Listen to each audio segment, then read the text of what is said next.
everyone. I'm Symphony Privet. Thank you for joining us here on Featured. We hope to inspire or make you smile with some uplifting stories across the country. Now, for 4 hours straight, members at a gym in Pennsylvania took part in back-to-back workout classes to raise money for an instructor who was preparing to begin treatment for a rare form of cancer. Natalie Carana shows us how the community rallied around one of their own. Yes, thank you. For 4 hours straight, the movement and the support never stopped at H2L Studio in Mechanicsburg. She is such a presence to this world. Everybody does everything in their power to be there because of how she empowers others. Back-to-back workout classes filled every room, all to support instructor Amy Bloor, who was recently diagnosed with a rare form of cancer. She has a long road ahead of her, and we wanted her to know that we are going to be with her through this journey. They called it the Amy Bloor-a-thon, and while some clients packed classes, others showed up just to support. I think it even drives home more the community and the closeness of this particular studio. Seeing what she's going through, it's just so heartbreaking, but at the same time, you know, we're giving her all of her energy from us as instructors and just, you know, members that are coming through the door day by day. All proceeds from the event, which included a silent auction and a bake sale, go directly to Amy and her family as she prepares to travel out of state for chemotherapy. It could happen to any of us at any point in time, and it's such a lonely feeling when you get to that point and you're just like, wow, how am I going to do that? And then just to know that everybody's going to come around and you're going to have support from people you don't even know, I just think is amazing. And organizers say this support isn't ending here. We go forever. We go for years and years and years, and we will be here for her kids, for her family, whatever that might be. An afternoon of nonstop movement, all for one instructor, and a community ready to support the long journey ahead. Natalie Caranda. Lutheran Metropolitan Ministry is working to end homelessness in Northeast Ohio. One way the ministry is doing that is by creating affordable housing. And after years of major rehabs, the organization is now trying something new. Sia New Yorker has the story. These new homes in Cleveland's St. Clair Superior neighborhood are designed to change lives, specifically for people transitioning out of homelessness. The 2 duplexes, 4 units total, are part of Lutheran Metropolitan Ministry's Affordable Housing Initiative. For decades, LMM has supported people experiencing homelessness across the region. We've seen that affordable housing is really the solution for both people that we serve and other people in the community. So we really wanted to do this pilot project. Each unit is a 500-square-foot studio, complete with a galley kitchen, washer and dryer, a walk-in shower, and flexible living space. All right. This project marks LMM's first new build from the ground up, a milestone celebrated during the ribbon cutting in November. These units will be rentals for people that we currently serve. Keeping costs low starts with how the homes are built. The builder, PadSmart, assembles large wall panels off-site in its local warehouse. Basically, we build panels and we ship them to the site, crane them in place, and then they're super insulated, and that helps create the energy positive house. Solar panels on the roof allow the all-electric homes to produce more energy than they use, keeping utility bills low.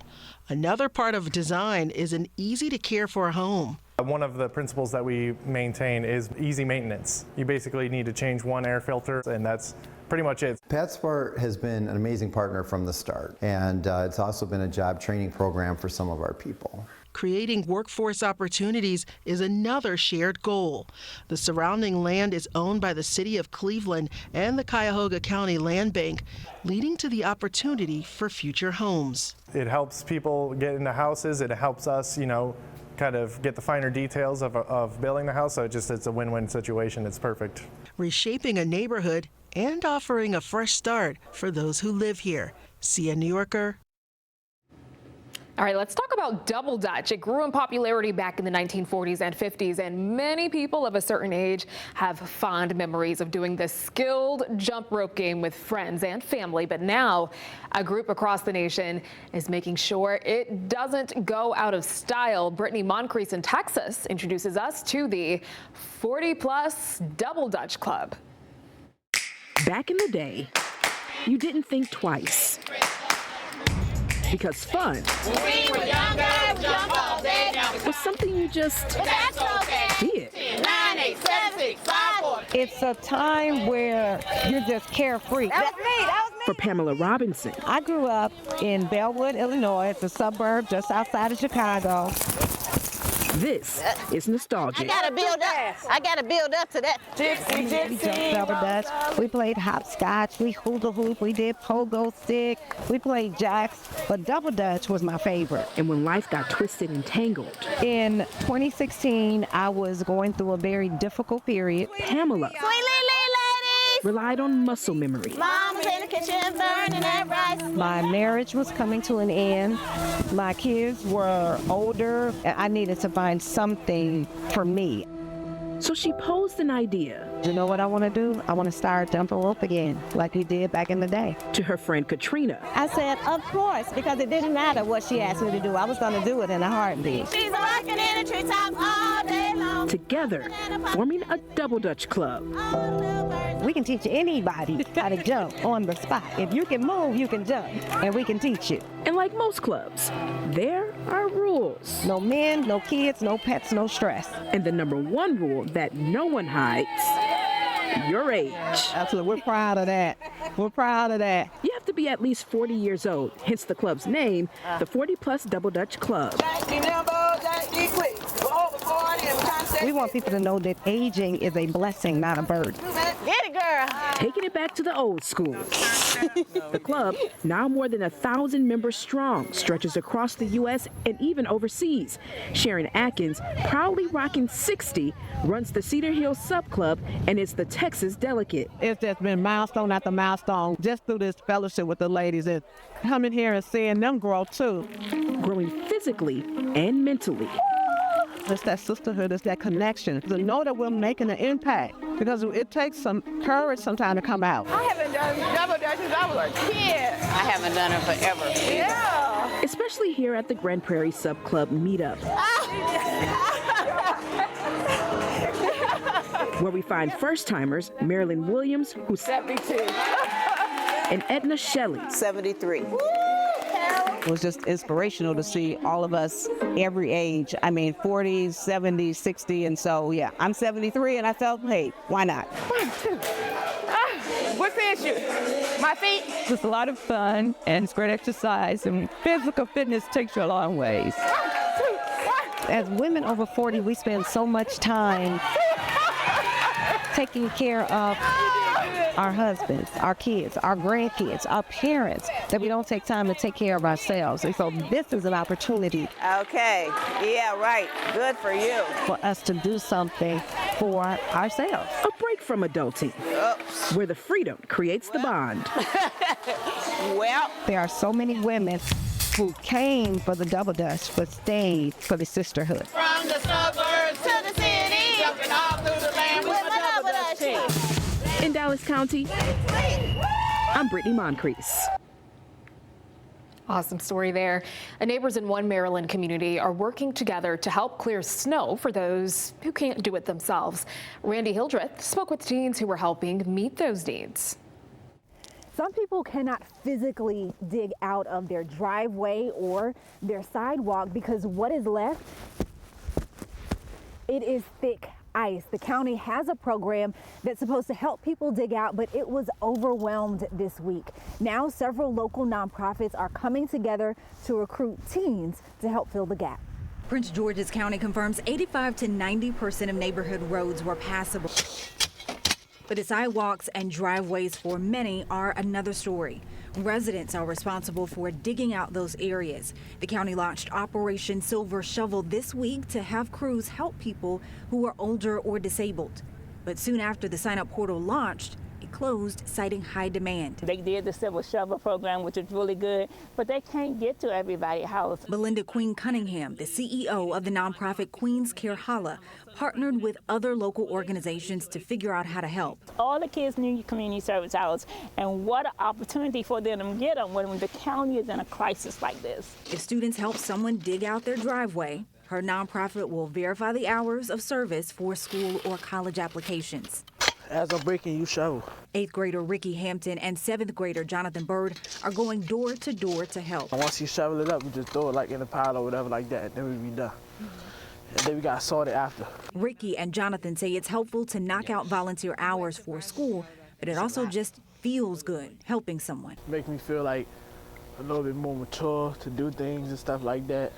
Like just look out for other people. It is our job to take care of our communities, and we gotta help the government in what way we can help them. Because if we don't, then people be complaining, oh, our taxes are going up. The taxes are going up because you won't get out there and volunteer and do anything, so we gotta pay everybody to do it.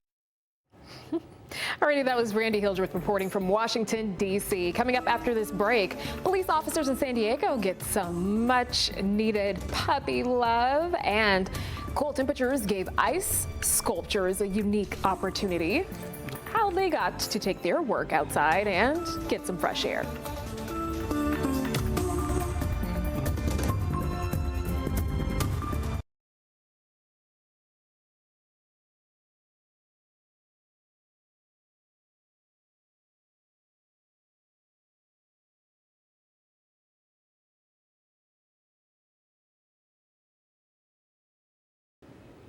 Behind the badge, many police officers struggle with PTSD and job-related stress. But over at the San Diego Police Department, it was all smiles at their department-wide Puppy Love Wellness event. Abby Black shows us how four-legged friends are helping officers heal. San Diego police officers are getting some much needed stress relief today, courtesy of these adorable recruits from the San Diego Humane Society. It's all part of the department's Wellness Day, but these puppies also need a forever home. Well, they like it. They like to get it.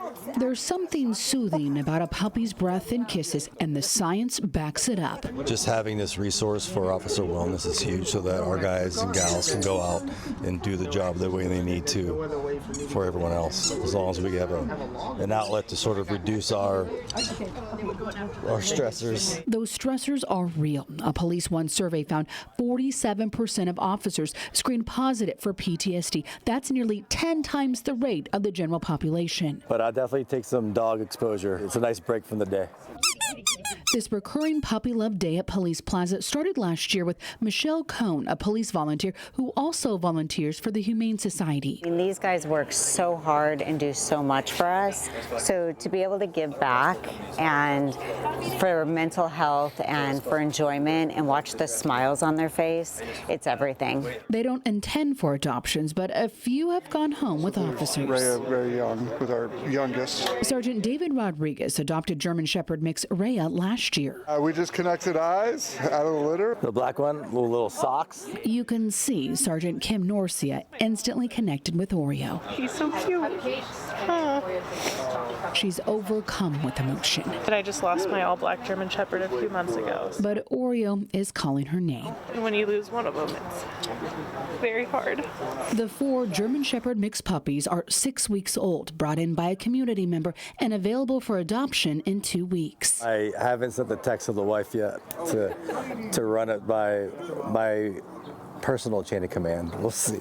This puppy love offers a welcome break from the calls that these officers answer every day. There's also another saying is, be the person your dog thinks you are. So it's almost like an accountability thing to be a good person, not only for your neighbor, but for the dogs. The next SDPD Puppy Love will be at headquarters in downtown. God, he's so cute. In Kearney Mesa, Abby Black. I could watch that story 2 more times. Now, for some, there are hopes for more cold weather. It's not coming from me, but if you're in the ice sculpting business, you might have the same sentiments, and a stretch of bitterly cold weather provided them with something they rarely get to do, take their work outside. Here's Jim Altman reporting from Connecticut. It's a bit of an anomaly, but in Cheshire, working in the field is always welcome. The workday is on a roll with chainsaws and with chisels. Bill's daily grind has taken him outside. This is, for us, the best winter we've had in a long time. A refresher in Cheshire. Bill Kovitz owns Ice Matters. Ice Matters is a full-time ice sculpting company. And while most days are spent inside a 17 by 17 studio, for the past week, his office has been on an acre, with little strain to the circuit breakers. Sure, there have been stranger things, but the chance to continuously sculpt outdoors is an anomaly of late. From a cost perspective, it is fantastic. I mean, honestly, this time of year or how cold it's been this year, it's actually warmer to be in our freezers that run at 17, 18 degrees. When it's cold like this, production is a lot faster. It just makes everything a whole lot easier. The summer, we're always, 100 blankets, we got to protect everything twice as much, and we enjoy it way better than the summertime for sure. They say especially in February, cutting-edge art has an audience. Our biggest winter festival of the year is coming up this Saturday, the 7th. It's up in Putnam. It's a Fire and Ice Winter Festival. Goes from about 12, 1 o'clock and then into the night. And with cold as the collaborator. Like the ice, the message is clear. For my occupation and my industry, this is my kind of weather. Gear up, get comfortable, and come out and breathe some fresh air. In Cheshire, Connecticut, Jim Altman for Featured. Alrighty, still ahead, a fresh start for flood survivors. Habitat for Humanity is launching new disaster recovery houses in one Texas city. What this means for families still rebuilding. And firefighters rescued a litter of puppies from a house fire, and now one of the firefighters is giving one puppy a forever home.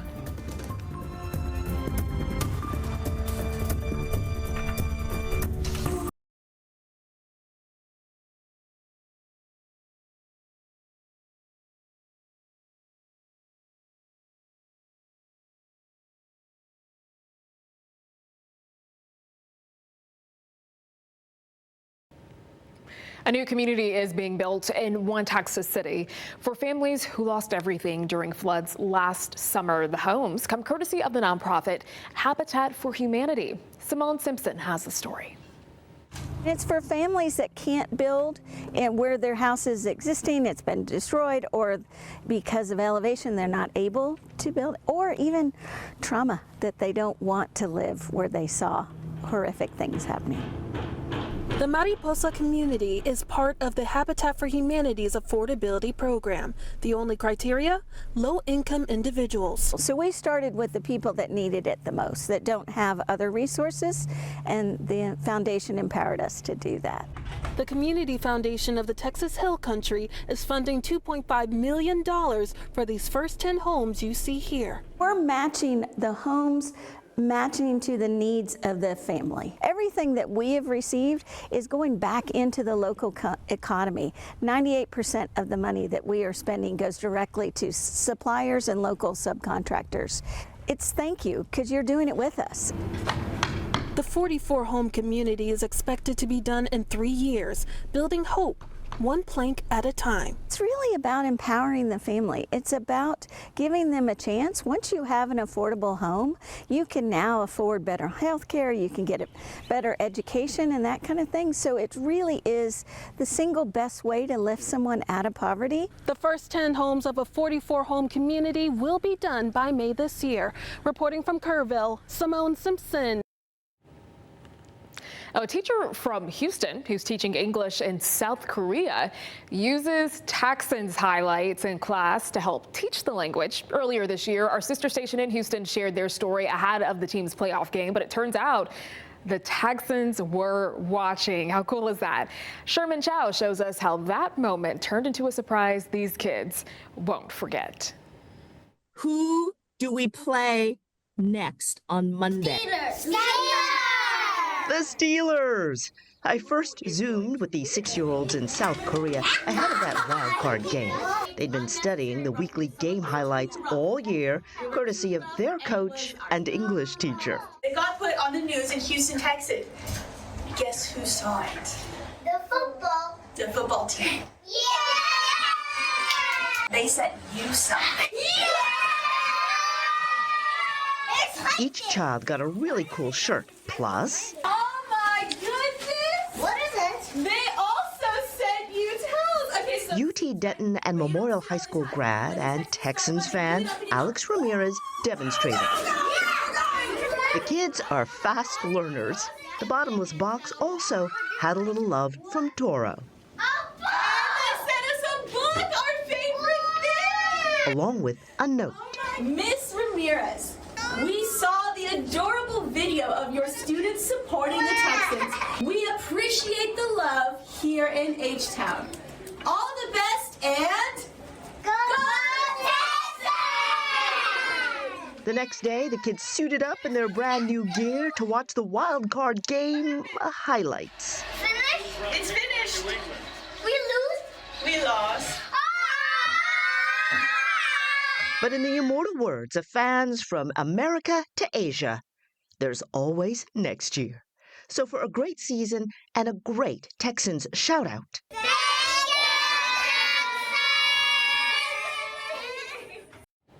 Oh, that was awesome. That story coming from Sherman Chow, reporting from Houston. A cold weather project is bringing a Maryland neighborhood together. See how one family turned their backyard into a frozen field of dreams. Up next. And a partnership between the Connecticut State Community College and Connecticut Technical Schools is hoping to give students more opportunities. What it means for students and their futures.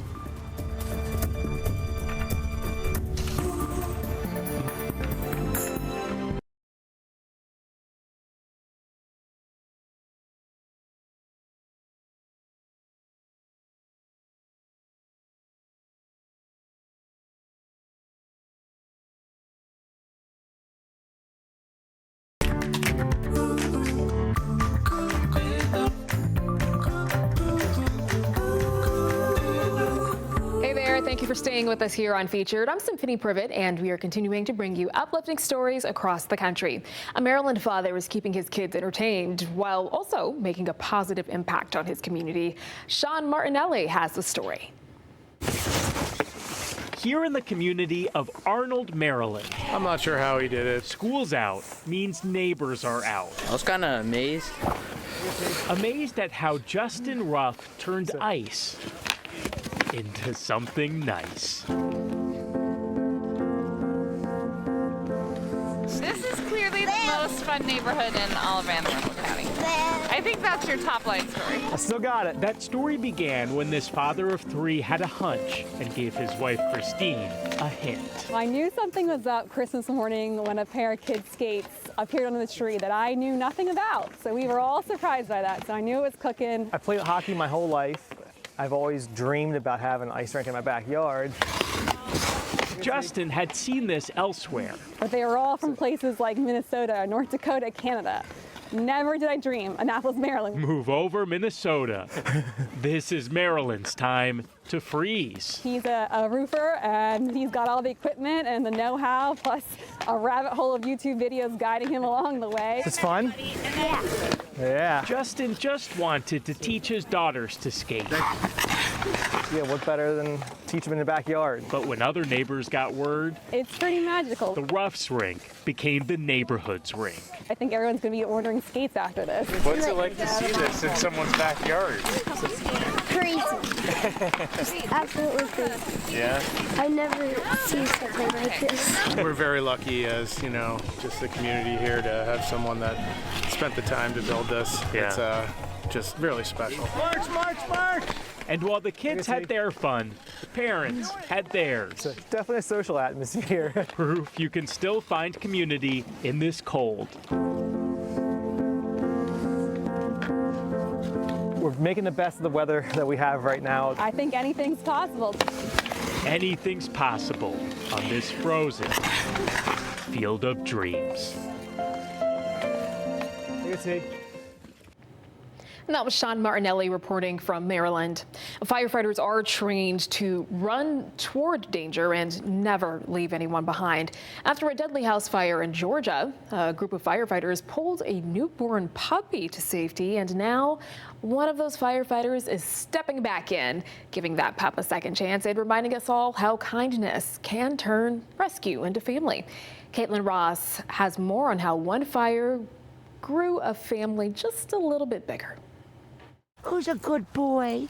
Oh, thank you for the kiss. Creed has love in his eyes and gratitude in his heart. Oh, you're so gentle. I love him. It's like he knows he was saved, pulled from a house fire by Pickens County firefighters just hours after he was born. His mother did not survive. Unfortunately, while she shielded the babies with her body, she ended up sacrificing her own life. The puppies were taken by 2 rescues, Pup and Cat Co. and Bosley's Place. One by one, they found forever homes. All of them, except Creed. They've not seen each other since birth, since the house fire, so it'll be first an amazing reunion. When the firefighter who saved the litter heard Creed was still waiting, he knew he had to come see him. What'd you think? Oh my goodness. Pickens County Fire Lieutenant Isaac Holloway pulled the puppies from the fire last March. I just started picking up every puppy I could, radioed to the chief, that I'd located them. Creed. Hey, he says saving those puppies stayed with him. It's cool when you rescue anybody, and it was neat, saving a whole litter of puppies. One of those puppies already became part of his family, adopting Chief Lou from the same litter. And firefighters never leave family behind. Lou's loving it. They both seem happy, and that makes me happy. Now Lieutenant Holloway and his family are fostering Creed, keeping him together with his brother to see if this reunion becomes permanent. Good boys. Creed has already met another kind of family, the fire family. The guys love it. It's kind of like therapy for them. No matter what kind of day we're having, some snuggles and love from the dog is always a plus. A plus that turned into comfort, comfort that turned into family, and kindness that brought a rescue full circle. Caitlin Ross. Already downtime, that's supposed to be easy, right? But in some household, it takes a little extra work and a lot of heart, connection, companionship, and just being present can certainly change a day. And a group of people in Maine are making that possible for some older adults. Here's Marcus Kokova. In the Pettigrew house, downtime isn't empty time. It's filled with small moments that matter more than they used to. This one says, Tom is truly an asset to your organization. And at the center is Tom. What did I do? Well, for starters, you give me a good laugh every single time I come here. Tom's life can't be summed up in a diagnosis. He's an Army veteran, a car enthusiast, a cat lover, a person with a long story, even as parts of it slip away to dementia. And through the Southern Maine Agency on Aging, that story intersects with Maggie Dallaire, a volunteer, a companion. And for Tom, a constant in a world that doesn't always feel steady. What do you think of me, Tom, going down the rapids? Heaven. Aww. Maggie's a respite care companion, which means she shows up, she listens, and she gives time. The one thing that can't be rushed. I came out at the end of the 2 hours, and she was getting ready to leave, and Tom said to her, "You made my day." And it was like, okay, I'm going to cry now, because it's that connection. While that time lights up Tom's day, it also gives others, like Tom's wife, Patty, a moment to breathe. What do you do with that time? I work. But for people like Tom, making up nearly a fifth of Maine's population, those above 65, attention isn't guaranteed. Some folks, as they age, start to feel like they're becoming invisible. And as we age, as bodies change, memories shift, the world around us changes too. Folks want to stay, and they want to age in their community. They want to age surrounded by the people that they know. But in addition to that, we're also seeing other services and resources decline. In a place like this, asking for help can feel like a bigger step than it should. But Patty says it's the most important one. I can't change my age. I can't change the fact that I get tired. As things progress, there's more and more need, and you have to reach out. And for the people who show up, what is this one? Who keep coming back, it's something you get, not something you give up. Interacting with the people around you can give you so much more purpose to your life. Marcus Kokova. For years, many students at Connecticut's technical high schools have graduated and went straight to community college to keep building their skills. But now that school to career pipeline is getting a major upgrade. A new partnership is making it easier for students to choose and advance in their careers even earlier. Jamel Johnson breaks down what this means for students. These students right here are getting dual enrollment opportunities, and they are only sophomores. That's the type of opportunities that technical schools give to students like this, and it's only going to get easier with a new partnership on the way. Signed, sealed, and shook. The Connecticut Technical Education and Career System inked a partnership with the Connecticut State Community College. Provost of CT State Karen Heineck says this will expand dual enrollment opportunities for current high school students. To come and take classes at CT State or take our curriculum back at their home high school, getting early college credits and having a pathway to a college degree. The school already has a sizable pool of high school students in dual enrollment on campus. Now this new partnership could open the door for even more students to discover the jobs that keep our state running. We do serve the workforce, just like CT State, so career pathways including culinary arts and manufacturing and healthcare and IT are definitely opportunities for students in middle skill jobs that pay exceptionally well. On campus Tuesday were groups of dual enrollment culinary students from AI Prince and Cheney High Schools. Donna Morales-Petraza is a sophomore at Cheney Tech High School, already earning college credits. Ever since at a young age, I've always enjoyed cooking. I'd say that it kind of switches your mindset from being a high school student to actually start adulting and maturing and thinking about the future and the paths that it can lead you to. Don Morales' classmate Trace Willingham also has always liked cooking, but the career decision was a little harder for her to make. I felt like that because we also have many other great trades in our school, and I also really liked the MDET and I liked the digital media, so it was just a hard decision for me, but I ended up going with culinary. While it wasn't as crystal clear, Trace appreciated having options to choose from, and she hopes other students will too. A lot of people don't have this opportunity to even go into a trade school, so having this opportunity is really important because I know a lot of people, it's harder to come from high school and then go to college, but having this opportunity to be here and kind of experience how it's going to be already, it just makes the transition easier. Now the partnership will also include exposure to entrepreneurship programs that are hoping to expand small businesses across the state. In Manchester, Jamel Johnson. Okay, here's something really cute. The streets of Golden, Colorado were shining gold. It was pure happiness out there. Downtown Golden was packed. Look at this, full of golden retrievers and their humans enjoying the annual Goldens and Golden event. Photojournalist Mark Zaletta takes us there. Taking pictures of my dog today. Honestly, so fun. So many people come up to us saying, hey, so many happy Goldens to look at. Good girls right here, 100% good girls. This is Bailey. And this is Sherman. We identify as Goldens, we do, yeah. This is Oliver. He's pretending to be a Golden today, yes. He doesn't fit in very well, though. I think this is his favorite event. Yeah, it's been amazing. It's cool. This is the first time we've ever been here, but we're going to come every year. First time. We traveled from Utah, about an 8-hour drive, but we're enjoying it so far, and great weather today, and can't ask for a better day. How global, how worldwide this is, and how many people there are from all over the place. If you can't look outside here and just smile, looking out at this whole array of thousands and thousands of Goldens and just as happy owners, I don't know what to tell you. It is really one of the best events in the Denver area, I think, in Colorado of the year. I like the song, I like that story. I definitely would want to attend. All right, still ahead, finding their voice on the mic. How a music program is empowering teens to speak their mind, to seek support and be heard.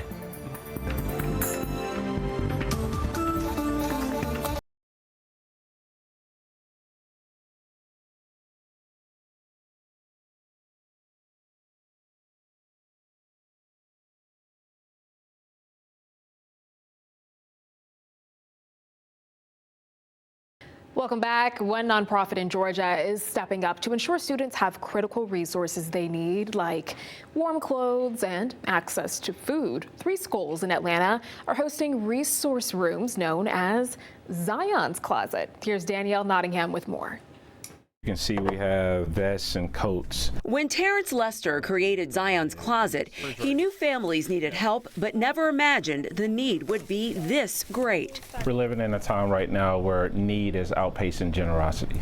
As freezing temperatures grip Metro Atlanta, students and families at Finch Elementary are finding relief through a simple but powerful act of community, giving. Especially with the cold, I've had students come with no jackets, no hat, no gloves, and with this brutal cold, they need that stuff. So I get them, bring them down here, get them the things they need. Tara Lamar runs this resource space that provides essentials like clothing, food, formula, and hygiene products for free. There's even a washer and dryer. Volunteers are restocking shelves after running out of supplies. Especially with the government shutdown, I've had families come in more frequently because they're struggling getting their services back. So the EBT, they're struggling to get back, and the food here just helps bridge the gap where they can't. Uniforms, as you can see, we're in need of more. It's a struggle to show up in class and be asked to pay attention to a lesson when you have on shorts in this winter or your stomach is growling.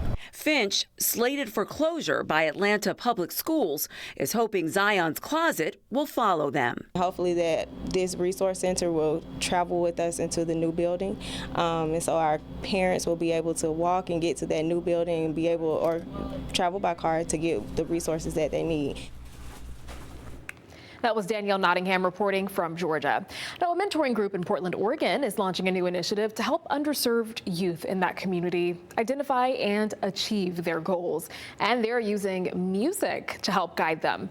Through the Flows Up advocacy program, mentors offer one-on-one mentoring to help young folks identify their personal, academic, and creative goals, all while building confidence using the magic of music. Here's Libby Dowsett. Cause for you, I'll come in last place, straight devil with an angelic face. And the youth get to decide what they want to focus on in their lives. We don't tell them what to do. I'm proposing a trade. How about I take you out on a date? Bring you some flowers, maybe even a vase. And he expressed earlier, like, he's going through some stuff with relationships, and he's like, yeah, well, we'll just let it out in the booth. 19-year-old CJ Tarver says making music with the Ascending Flow crew offers him more than just guidance. It provides a layer of support in his life, knowing his mentor is hearing his pain. It's like journaling for me in a way, because if I have anger or frustration, I don't try to show it outwards. I put it in music or a film or something like that. His mentor, Talilo Marfil, has helped teens for more than 10 years. And he says this new Flows Up advocacy program will reach even more kids who've already been through so much. A lot of baggage, a lot of hardships at home, school, the neighborhood they live in. He says teens like CJ just want to know someone is in their corner, nudging them in the right direction. Stepping out of the way and mirroring what the youth says, really listening to them and not telling them what to do. Or just go straight into that? Yeah, just go straight into that. I'll come in like, this girl doesn't like me. It's like, but y'all, you know that. Come on, let's try something. Let's do this. It's like, I didn't get this spot. But you auditioned for it, you tried out. I know you okay. And this program is open to all kids, not just musicians. It's just a fun space where kids can relax, be mentored without even focusing on that. If you play guitar, we've got many a guitar here. If you play drums, we've got many a drum here. We're doing arts and we're doing advocacy. So when they're making songs and expressing themselves, that just feels fun. And some youth may come in the program knowing what they want to do already and just need help connecting the dots. That was Libby Dowsett reporting from Oregon. A neurotechnology company, Paradromics, says it reached a major milestone in brain technology. The company says it completed its first procedure to implant a device into a person's brain. Here's Isabella Basco with more. Imagine losing the ability to speak from a stroke, ALS, or a spinal cord injury. But you can still think about it. Matt Engel, the founder and CEO of Paradromics, a neurotechnology company, understands the frustration. The kinds of things that would affect me the most in my own family life, one of the things that's most important is being able to talk to my kids. And they stop being able to form those kinds of bonds and communicate on the emotional things and the things that are really important. And so, their relationships suffer. To help patients restore their ability to communicate, Paradromics developed an implant that can read out brain signals and translate them into commands. Dr. Stephen Rue is a neurosurgeon and the chief medical officer of Paradromics. In May, they teamed up with their clinical partners at the University of Michigan. For the first time in a live human surgery, we took our entire system and we implanted it just for about 20 minutes. Now, Dr. Rue says their team is focused on moving quickly and safely to help more people. Taking that to the masses, creating a commercial device that we can actually implant into humans that doctors anywhere in the world can prescribe to help patients, that's a whole nother engineering and scientific challenge. As the company works through the next steps of testing, Rue and Engel's hopes are to tackle that challenge head-on and transform the lives of possibly millions of people. A lot of people are waiting for cures. In the meantime, technologies like this can offer a pathway to therapy and offer people their sort of lives back. That was Isabella Basco reporting. Coming up, 3 members of a 12 and under hockey team share the same name on the front and back of their jerseys. How sibling rivalry, or triplet rivalry to be exact, fuels their confidence.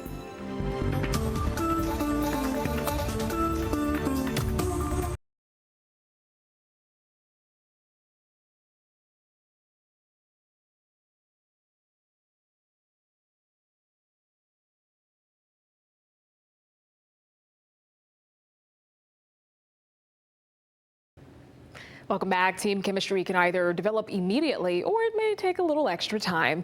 Well, for the 12 and under squad with the Buffalo Regals hockey, the chemistry started at birth. Bridget, Elliot, and Nolan Bucky are triplets. They share the same name on the front of their jerseys and the back. Nate Mills has their story. Here at the Holiday Twin Rinks, everything comes in pairs. 2 courts, 2 nets, 2 benches. Nice work out there.